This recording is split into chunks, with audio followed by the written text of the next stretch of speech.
Hey folks, I was cleaning the back of my bike.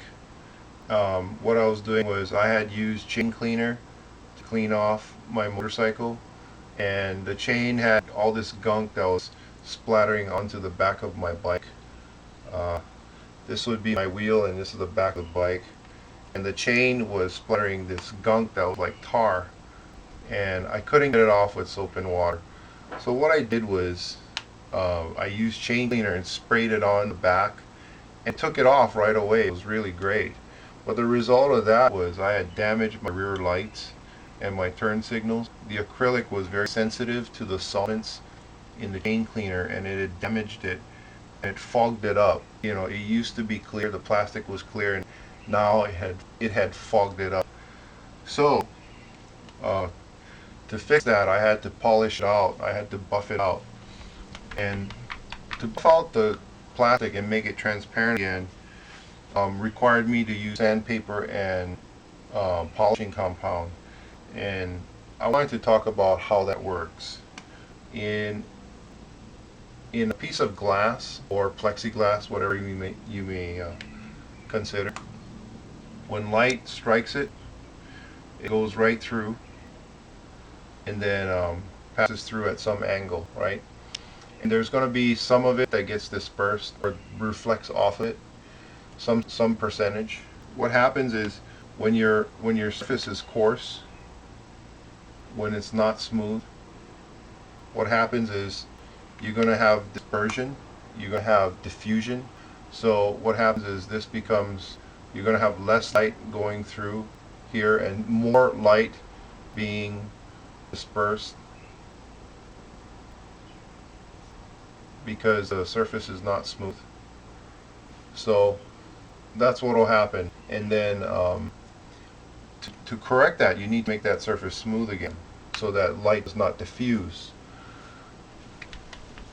If you zoom in on a microscope, what you have is you have these peaks and valleys. The surface is represented by that. Okay, let's just say this is my motorcycle rear light, and the solvent had damaged the surface and taken all the material off.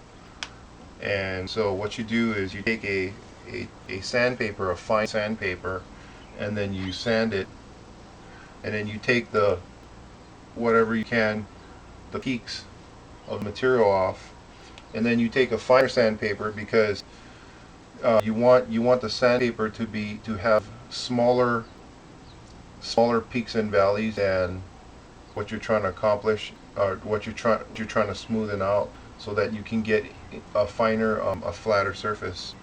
So this is what it ends up being like right here.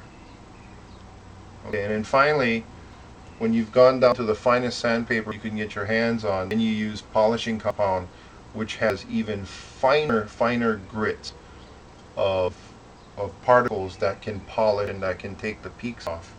So what happens is you polish it, and sometimes you're going to have, you're not going to be able to get all the peaks and valleys out, and sometimes you just have to work it until finally you take all of this out and you get a very smooth surface. And that's how it works. So for the motorcycle rear light, now I have my red light going through. My red light, and it just goes right through.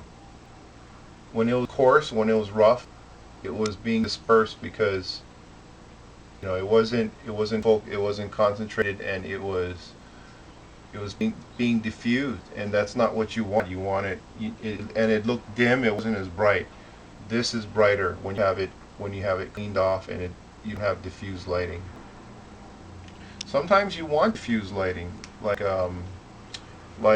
if you notice reading a magazine, when the magazine is glossy, it's harder to read print. I mean, it looks really nice and pretty and slick, but it's not easy on the eyes.